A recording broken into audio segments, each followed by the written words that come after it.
अस्सलाम वालेकुम जी। ये गाड़ी लेक्सस LX 570 हमारे पास आई है और इसके बैक फेंडर के ऊपर ड्राइडेंट का काम है, स्क्रैचेस हैं और इसकी व्हील आर्च के ऊपर भी काफ़ी स्क्रैचेस हैं। ऐसा लगता है कि ये गाड़ी कहीं हिट हुई है। आपको इसका मुकम्मल काम दिखाते हैं कि इसका काम किस तरह कंप्लीट किया जाएगा और इसके स्क्रैचेस कैसे रिमूव किए जाएंगे। आपसे गुजारिश है कि अगर अभी तक आपने हमारा यूट्यूब चैनल सब्सक्राइब नहीं किया तो बराए मेहरबानी कर लें और साथ बने हुए बेल आइकॉन के बटन को भी दबा दें।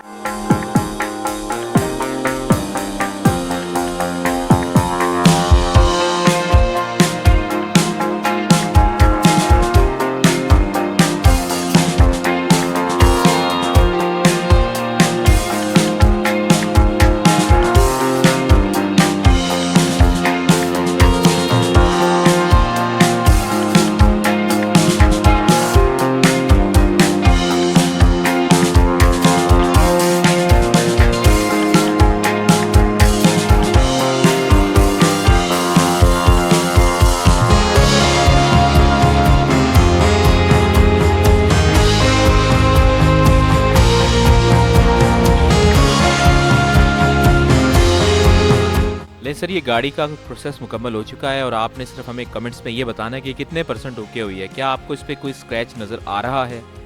आ रहा है तो किस जगह नज़र आ रहा है? आपने कमेंट्स में अपनी राय से हमें आगाह ज़रूर करना है। बहुत शुक्रिया।